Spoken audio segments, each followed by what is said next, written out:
नमस्कार सभी लोगों को। स्वागत है आप लोगों का आज की क्लास में, जिसमें हम झारखंड में एक एक्ट है CNT एक्ट, जिसे छोटा नागपुर टेनेंसी एक्ट कहा जाता है। काफ़ी इम्पॉर्टेंट है ये, और JPSC की परीक्षाओं में इसका बहुत ज़्यादा वेटेज है। इसको हम लोग समझेंगे कि आखिर इसके पीछे का इतिहास क्या है। आखिर कोई कानून जब बन जाता है तो ऐसे ही नहीं बन जाता, उसके पीछे एक इतिहास होता है। कानून क्यों बनाया जाता है? कानून बनाया जाता है कि लोगों का उसमें विरोध होने लगता है कि ये चीज़ें जो हो रही हैं ये गलत हैं, ये चीज़ें हमारे हिसाब से नहीं चल रही हैं। वो सरकार पर दबाव बनाते हैं तो फिर कानून आता है, या फिर कुछ सुधार करने होते हैं तब कानून आता है। यहाँ हम देखते हैं कि CNT एक्ट क्यों आ गया। CNT एक्ट लाने की क्या ज़रूरत पड़ गई है 1908 में, जबकि अंग्रेज़ों को हमसे कोई लेना देना भी नहीं था। उसके बावजूद उन्होंने एक्ट लाया। क्या ऐसा कारण था? इसे हम समझने की कोशिश अभी करेंगे। Making of the CNT act 1908। The greatest event in the process of buying peace in Chota Nagpur by the colonial rulers was the making of Chota Nagpur Tenancy Act 1908। औपनिवेशिक शासकों द्वारा छोटा नागपुर में शांति स्थापित करने की प्रक्रिया में सबसे बड़ी घटना छोटा नागपुर टेनेंसी एक्ट का निर्माण करना था।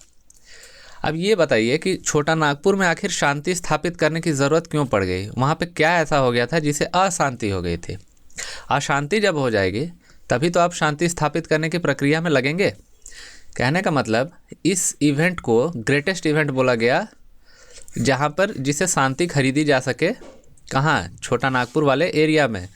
छोटा नागपुर एरिया आप मोटा मोटी ये समझिए कि ये हमारा जो झारखंड है अभी उस जगह का एरिया है। आप अपने बारे में सोचिए, सिर्फ अभी JPSC की परीक्षाओं के लिए आप जा रहे हैं। तो औपनिवेशिक शासकों यानी कि अंग्रेज़ों के द्वारा। औपनिवेशिक का क्या मतलब होता है? कॉलोनियल। कहने का मतलब कॉलोनियल क्या होता है? एक कंट्री यहाँ रहेगा और एक कंट्री यहाँ है। यहाँ की चीज़ें यहाँ से बैठ के लोग शासन करेंगे और इसको कॉलोनी कहेंगे। ये हमारी कॉलोनी है, और यहाँ से चीज़ों को लेकर यहाँ चले जाएंगे। बहुत सारी चीज़ों को ड्रेन कर लेंगे, ले जाते हैं। इसे ही हम कहते हैं कॉलोनियल रूल। अंग्रेज हमारे यहाँ शासन कर रहे थे, वही था हमारे लिए कॉलोनियल रूल, और तो कुछ था नहीं। उसके बाद है, अब हम ये समझते हैं कि झारखंड का जो आदिवासी समाज है, झारखंड तो जंगलों से घिरा हुआ था। उस समय आदिवासी समाज हमारे यहाँ जो थे वो ग्रुप्स में रहा करते थे। ऐसे बहुत सारे लोग एक साथ ग्रुप्स में थे। अब ग्रुप्स में जब रहते थे तो ये जो है आपका मुग़ल शासन, यहाँ आप देख पाएंगे ये मुग़ल शासक सब है। मुग़ल शासन के दौरान भी कभी भी ऐसा नहीं हुआ था कि कोई भी संपत्ति व्यक्तिगत हुआ करती थी। कहने का मतलब किसी एक आदमी के लिए वो संपत्ति नहीं थी। और जो कबीलाई समाज था हमारा, जो ग्रुप समाज था, ग्रुप में रहते थे कबीलाई लोग जिन्हें कहा जाता था, वो व्यक्तिगत संपत्ति जुटाने में वहाँ पर इंटरेस्टेड ही नहीं थे। वो क्या करते थे कि जंगलों को साफ़ करते थे और वहाँ पर खेती करते थे। और वहाँ पर खेती करने के बाद क्या होता था कि बहुत ज़्यादा उन लोगों को ये लालच नहीं था कि हमारे यहाँ क्या होना है। सिर्फ वो ग्रुप जो था, एक ग्रुप ऑफ पीपल वहाँ पर खेती करता था, वहाँ के फल फूल लेता था, वहाँ से जंगलों को इस्तेमाल करता था, शिकार करता था। जो भी शिकार होते थे वो आपस में बांट लेता था। जैसे ये लकड़ियाँ यूज़ कर रहे हैं तो लकड़ियाँ वहाँ पर यूज़ करने में कोई मनाही नहीं थी। सारा चीज़ मालिकाना किसी का नहीं था। कोई भी ज़मीन के ऊपर कोई मालिकाना हक नहीं कहता था। सब कहते थे कि हमारे ये ग्रुप यहाँ पर पहुँचा है, मान के चलिए ये जो पीछे आप जंगल देख रहे हैं इसको इन्होंने साफ़ किया, यहाँ पर खेती की, या फिर यहाँ के जो लकड़ियाँ हैं, यहाँ के फल फूल है, उसका इस्तेमाल करने लगे। इसका क्या मतलब हुआ? यहाँ पे ज़मीन किसी व्यक्तिगत व्यक्ति की नहीं थी। इसका मतलब है कि पूरे कबीले की थी। वहाँ पे किसी ने भी ये अधिकार नहीं जताया कि ये मेरा है, किसी ने भी। और जैसे ये ग्रुप है मान के चलिए, और ये अगर आप मैप देख रहे हैं, इस एरिया में शासन हो रहा है, तो यहाँ के लोग क्या करते थे? राजा को कुछ भेंट वेंट दे देते थे। राजा को अपना जो खेती करते थे या कुछ नजराना दे देते थे। नजराना का कहने का मतलब ये है कि हमने ये उपजाया है या हमने पेड़ पौधे से ये फल ज़्यादा हो गया है, लीजिए अमरूद, ये लीजिए हमारे यहाँ ज़्यादा हो गया, कुछ भी हो गया वो पहुँचा देते थे कि लीजिए लकड़ी इस बार अच्छा हो गया है, लीजिए ये पत्ते ले लीजिए आप, इस तरह का। तो इससे अधिक यहाँ पर कुछ भी नहीं दिया जाता था, टैक्स के नाम पर कुछ नहीं दिया जाता था। क्या करते थे, जंगल में अपना है, जंगल में जब बैठे हुए हैं तो जंगल अपना है, जंगल तो किसी का है नहीं, तो वहाँ पर जंगल पर आदिवासी समाज का स्वाभाविक अधिकार था। आदिवासी समाज उसने स्वाभाविक अधिकार किया था कि नहीं ये मेरा ही है। अकाल होता था, सूखा होता था या अभाव का दिन होता था जिसमें कुछ नहीं मिलता था और कोई इन्हें संरक्षण ना देता था, तो ये जंगल ही उन्हें संरक्षण दिया करता था। वहाँ पर के फल, जो पत्ते, पशु पक्षी जो भी हैं जिन्हें मार के ये लोग खाते थे, उन्हीं सब के सहारे ये लोग जिंदा रहते थे। लेकिन यहाँ पे अभाव के बावजूद भी इनका जीवन काफ़ी सरल हुआ करता था। कुछ नहीं था, बस अपना जंगल जाना है, लाना है, खाना पीना है और सो जाना है। आप अपने आसपास भी अगर बहुत ज़्यादा अगर आपके पहाड़ होंगे, पहाड़ पर्वत, तो वहाँ पर अभी भी आप देखेंगे जो लोग वहाँ रह रहे हैं उन्हें कोई चीज़ की चिंता नहीं है, वो एकदम सादा जीवन व्यतीत करते हैं, एकदम कोई उन्हें परेशानी नहीं है, वो वहीं पर खुश हैं। क्यों? क्योंकि वो जंगल में वहाँ से लाते हैं, जंगल का पानी पीते हैं, वहाँ पर एकदम आनंद के साथ जीवन बिताते हैं। यहाँ पर ये नृत्य वगैरह भी करते थे, थाप नृत्य वगैरह जो आपने सुना होगा। उसके बाद जो है जैसे खेती करते हैं, तो खेती भी जैसे लोग करते थे तो सब मिल के खेती करते थे और उसके बाद उसको बांट लिया जाता था आपस में। मतलब वो एक ग्रुप ऑफ पीपल का था। जैसे इस तरह से आप देखेंगे, अगर ये आप शिकार करते हुए देख रहे हैं, शिकार करने के बाद भी उसको आपस में ये ग्रुप, कबीला ग्रुप अगर मान के चलिए, तो ये आपस में बांट लिया करते थे।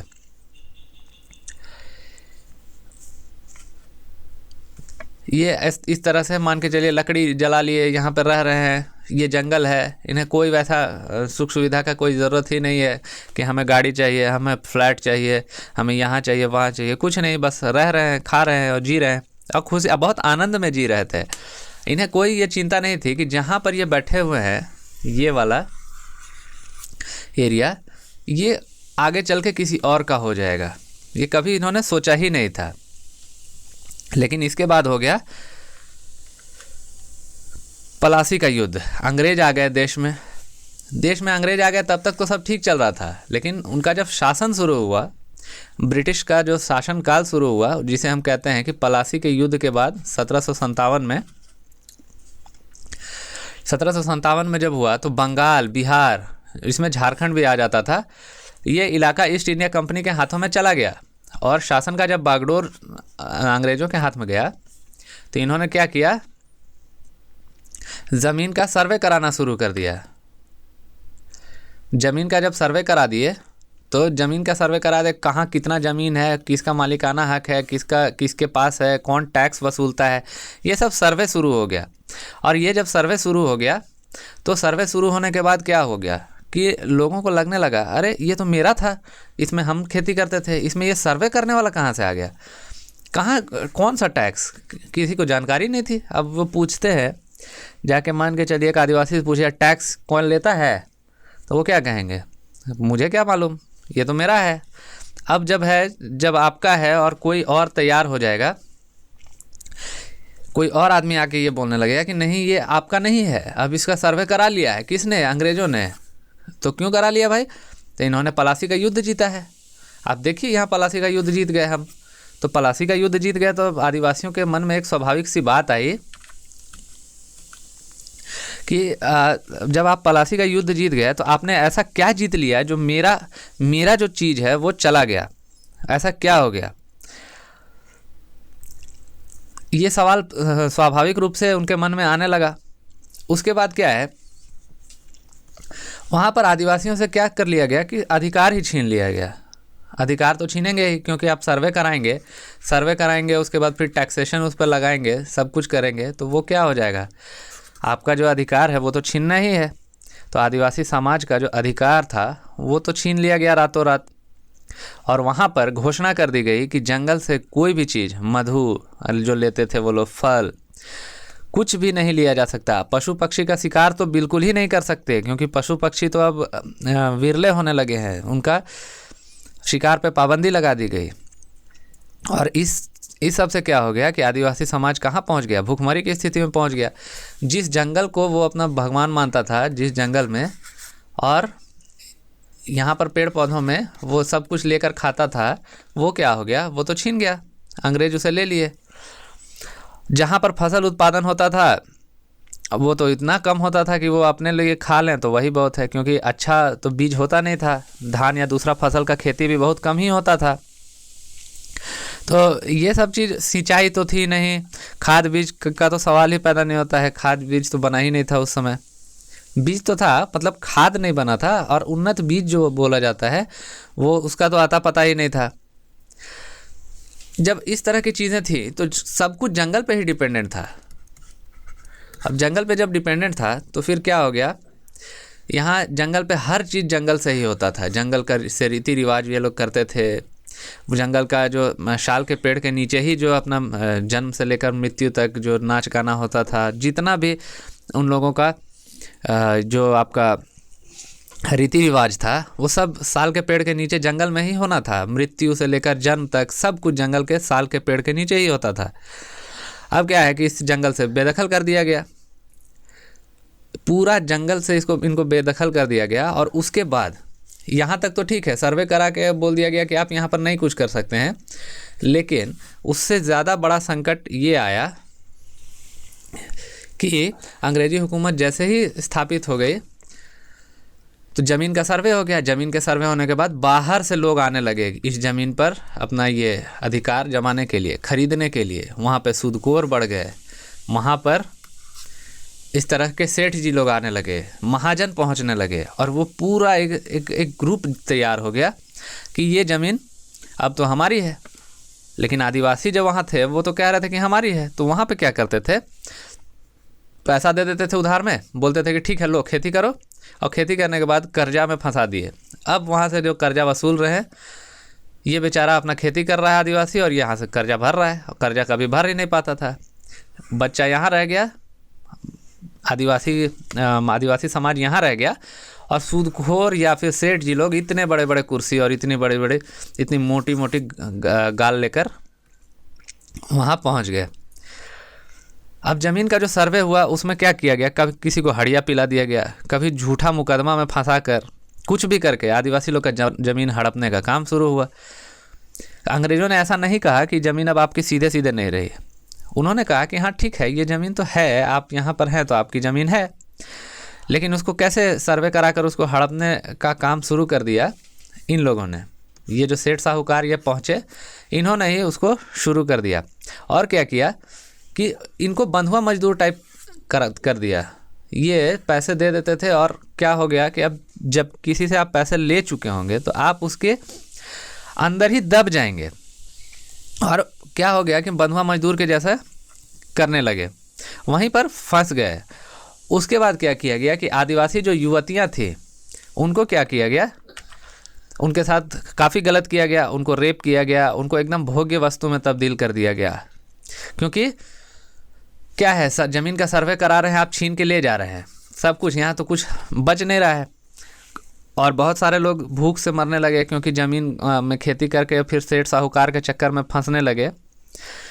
तो यहाँ पर जब इन लोगों के ऊपर आने लगा, जब आदिवासी युवतियों के ऊपर आने लगा, तब फिर यहाँ पर आदिवासी समाज काफ़ी ज़्यादा उबला।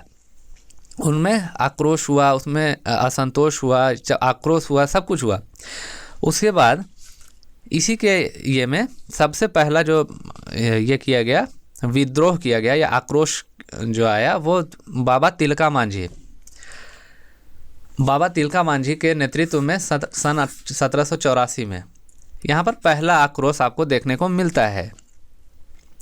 उसके बाद दूसरा जो विद्रोह हुआ था, हो विद्रोह, जो 1820 ईस्वी में। तो 1784 से यहाँ पर विद्रोह मान के चलिए मोटा मोटी शुरू हो जाता है। और एक्ट आप कब बना, इससे आप थोड़ा लिंक करने की कोशिश करेंगे। एक्ट 1908 में बना है, मतलब आप देख लीजिए कितनी दूरी है अभी भी। और इतने दिनों तक छोटे छोटे अनेक विद्रोह होंगे, उसके बाद सिद्धू कान्हू के नेतृत्व में 1855 में आप देख पाएंगे 1855 में हुल शुरू हुआ, जिसे हम संथाल विद्रोह भी कहते हैं। वहाँ पर भी इसी तरह की चीज़ें थी। यहाँ पर आदिवासी लड़ाकों ने, जिसमें कि महिलाएं बहुत ज़्यादा शामिल थी, इन्होंने प्रशिक्षण प्राप्त किया था। तीर धनुष वगैरह चलाकर इन्होंने काफ़ी शानदार तरीके से अंग्रेज़ों का विरोध किया था, अंग्रेज़ों को मार के भगाया था। लेकिन चूंकि ये आदिवासी जो समाज था ये तो बहुत ही कम मात्रा में उपलब्ध था। बाहर से मंगा के ब्रिटिश सरकार ने बहुत सारे फौज मंगाए और यहाँ इन लोगों को इसको दबा दिया गया। तो कहने का मतलब आप इस सीक्वेंस को समझिए कि आखिर ये किस तरह से चल रहा था। आपका जो जंगल था वो आपसे छीन लिया गया। उसके बाद क्या कर दिया गया कि आपको विद्रोह शुरू हो गया। विद्रोह शुरू होने के बाद बहुत सारे विद्रोह जब होने लगे तो विद्रोह का ये आलम था कि अंग्रेजी सरकार के जो गवर्नर थे, उन्होंने लेटर लिखा था बाकायदा कि हम बारूद की ढेर पर बैठे हुए हैं, हम बारूद की ढेर पर बैठे हुए हैं। वहाँ पर जो लोगों ने देखा कि यहाँ पर इतना ज़्यादा विद्रोह हो रहा है, लोगों को इतना ज़्यादा क्रश किया जा रहा है, सब कुछ किया जा रहा है, ये बिल्कुल भी सही नहीं है। उन्होंने अपने आकाओं को पत्र लिखा था जिसमें कहा था कि हम बारूद की ढेर पर बैठे हुए हैं। और इससे काफ़ी चिंतित हो गई ब्रिटिश सरकार और उसने 2 कदम उठाए। सबसे पहला चीज़, सुधार के लिए नहीं उठाया उसने क्या किया कि सारी जायदाद को खो दिया था उन्होंने। आदिवासियों ने सब कुछ उनका, कुछ लोगों ने छीन लिया, कुछ को तो कर्ज में फंसाकर, कुछ को आपने देखा शोषण करके, कुछ महिलाएं थी उनका रेप करके और उन्हें मार कर उनकी ज़मीन को छीन लिया गया। अब क्या हो गया, जो आदिवासी जो अपने ज़मीन की मालिक हुआ करते थे ज़मीन का, वो क्या हो गए कि वो एक सर्वहारा ग्रुप में तब्दील हो गए, मतलब वेज लेबर जिसे कहा जा सकता है। अब वो क्या करते थे कि पैसों के लिए काम करना शुरू किया उन्होंने, पैसों के लिए काम करना पड़ा उन्हें, उपाय तो था नहीं। तो फिर वहाँ पर क्या किया गया, रेल लाइन बिछाने वाले काम में वहाँ से आदिवासियों को ले जाकर लगाया जाने लगा। बोला गया कि आप तो भूखे मर जाएंगे, चलिए हम काम देंगे आपको। फिर काम दिया गया। यहाँ पर उन्हें बहुत सारी बीमारियाँ भी हुई, मलेरिया, टाइफाइड जो भी है, और ये सारी चीज़ें हुई। और फिर चाय बागान में भी इन्हें ले जाकर लगाया गया। इसका ट्रेंड आप आज भी देखते हैं कि असम वगैरह में जाएंगे तो वहाँ नागपुरी बोली आपको सुनने के लिए मिल जाएगी, क्योंकि वहाँ यहाँ से जो लोगों को ले जाकर वहाँ बसाया गया वो वहीं पर बस के रह गए और वहाँ पर काम करने लगे। और यही लोग जो थे आदिवासी लोग, जिन्हें यहाँ रेलवे लाइन बिछाने के काम में लगाया गया, वही प्रथम मजदूर हैं। भारत में मजदूरी की मान के चलिए, जिन्हें मजदूर आप कह रहे हैं, वो इस तरह से ही आए थे। ऐसा किया गया उनके साथ। इन्हें वेज लेबर बनाया गया, जिसे कि आप मार्क्सवाद की भाषा में आप वेज लेबर कहते हैं। वेज लेबर यानी कि जिसे पैसा देते हैं और उसके बाद वो उसके बदले मजदूरी बेचते हैं। तो इससे क्या किया गया, उन्हें अपनी मातृभूमि से दूर भेज दिया गया, जहाँ पर वो खेती करके मातृभूमि में अपना ये करते थे। क्योंकि बहुत सारे रिवोल्ट्स हो रहे थे, जैसे आप देखिएगा, और सुधार की प्रक्रिया अंग्रेज़ों को करनी पड़ी थी। जैसे रेंट एक्ट आ गया था 1859 में। यहाँ पर इंडिगो राइट्स हुए थे, जहाँ पर इंडिगो, आप नील की खेती आपने सुना होगा कि नील की खेती करवाया जाता था, और नील जो है उसमें किसानों को काफ़ी शोषण होने लगा था। तो वहाँ पर ज़मीन के लिए रेंट एक्ट लाया गया था। उसके बाद आप देखिए बंगाल टेनेंसी एक्ट 1885 भी लाया गया था, जब पीजेंट रिवोल्ट हुआ था 1872 या 73 में। तो आप ये देख रहे हैं, आप ये समझने की कोशिश कीजिए कि कहाँ से इसकी शुरुआत हुई। आपने ज़मीन ही छीन लिया उनसे, सीधे सर्वे कराकर बोल दिया ये ज़मीन मेरा है। और उसके बाद बेचारे जो ज़मीन पर ऐसा कुछ था नहीं उनके पास, आखिर वो प्रकृति से जुड़े हुए थे, तो उनके पास क्या ऐसा कौन सा दस्तावेज आ जाएगा कि उनसे वो बता पाएंगे कि ये मेरी ज़मीन है। और जो बाकी सेठ साहूकार आ गए, उन्होंने क्या किया कि पेपर बनवा लिया। और पेपर बनवाने के बाद उसके बाद कानून भी तो चलने लगा, कोर्ट्स बना दिए गए। आपने सुना होगा कोर्ट बनाए गए। कोर्ट वगैरह जब आ गए तो इन लोगों को बताया गया कि अब जो है आपका ये सब जो प्रॉब्लम आएगा इसका सुलझाव कहाँ होगा, कोर्ट में होगा। तो ये लोग बोले कोर्ट में होगा। तो कोर्ट में जाने के बाद इन लोगों को और समझ में नहीं आने लगा कि कोर्ट में क्या, कोर्ट में तो कागज़ मांगा जाता है, कागज़ है नहीं हमारे पास। ये कह रहे थे कि हम तो ये करते हैं, हम तो जंगल में रहते हैं, हमारे पास कहाँ से आएगा पेपर। लेकिन इस तरह से करके कुछ भी हो जाए, ये ख़त्म किया गया इनको, आदिवासियों को। उसके बाद आप देखिए, उसके बाद फाइनली छोटा नागपुर टेनेंसी एक्ट आया, जबकि मुंडा रिबेलियन हो गया था। मुंडाओं का विद्रोह जब हो गया खूंटी वगैरह के क्षेत्र में, मुंडाओं का जब विद्रोह होता है तब जाकर ये विद्रोह आपका 1900 में समाप्त हुआ। और ये इस विद्रोह ने काफ़ी ज़्यादा नुकसान पहुंचाया था ब्रिटिश को, बहुत ज़्यादा। ये विद्रोह सबसे ज़्यादा स्ट्रांग था जिसने, और सीधो कानू का भी जो आया था विद्रोह, वो भी काफ़ी ज़्यादा क्या बोलें आपका स्ट्रांग था। लोगों ने काफ़ी ज़्यादा बढ़ चढ़ कर हिस्सा लिया था वहाँ पर। तो यहाँ पर आप समझ पाएंगे इसको एनालिटिकल रूप से। आप देखिए कि अगर आपसे कोई सवाल पूछे तो ये क्या स्वतंत्रता के लिए लड़ रहे थे, अगर आपसे आ जाए कि एनालिटिकल आप क्वेश्चन लिखिए कि क्या ये स्वतंत्रता के लिए लड़ रहे थे या फिर इनका जो है आपका लोकल प्रॉब्लम्स था, तो आप ये देखेंगे कि ये छोटे छोटे टुकड़ों में जो विद्रोह हो रहा था उसी ने इंटर्न लास्ट में फ्रीडम दिलाया है हमें। लेकिन ये जो लड़ाइयाँ लड़ी गई थी ये लोकल स्तर पे लड़ी गई थी। 1857 की जो क्रांति हुई थी वो भी इवन किसी भी तरह से आपका आज़ादी के लिए नहीं लड़ी गई थी। लोगों के अपने अपने प्रॉब्लम थे। रानी लक्ष्मीबाई के अडॉप्टेड सन को राजा नहीं माना गया था, इसलिए रानी लक्ष्मीबाई कूदी हुई थी। कुंवर सिंह जो आपका जगदीशपुर बिहार से लड़े थे, उनको भी यही इसी तरह की कुछ समस्या थी। कहने का मतलब है कि सब लोकल स्तर का प्रॉब्लम था। किसी को, अब जैसे मुग़ल साम्राज्य को पेंशन में कर दिए थे, जो राजा था पूरे देश का उसको आप पेंशन दे के अब आप उसको टेंशन दे रहे थे, क्या करेगा बेचारा। तो वही उन सब का कलेक्टिव एफर्ट था 1857 की क्रांति, जिसमें पढ़े लिखे वर्गों ने साथ नहीं दिया था। ये ध्यान रखेंगे। क्यों नहीं दिया था? क्योंकि उन्हें सबको पता था कि ये लोग अपने लोकल प्रॉब्लम्स के लिए लड़ रहे हैं, इसमें कुछ भी ऐसा नहीं है कि जो देश के लिए ये लोग सोच रहे हैं। तो यहाँ पे क्या था कि जो ये सब जो विद्रोह हो रहे थे आदिवासी समाज के, ये लोकल प्रॉब्लम्स को ही लेकर हो रहे थे। आपने देखे होंगे, मैंने आपको एक सीरीज बताया कि किस तरह से ये चीज़ें होने लगीं। सबसे पहले आप जंगल में थे, ये आपका था, फिर कोई आया बोला कि नहीं इसको तो सर्वे कराना है, तो इसको कोई नाप दिया यहाँ से यहाँ तक और बोला कि यहाँ पे 50 एकड़ ज़मीन है। सबसे पहली बात तो आदिवासियों को यही समझ नहीं आया कि ये 50 एकड़ क्या है। नापने की पद्धति ले आए ये लोग, नापने के बाद बेचारों को बेदखल कर दिया गया।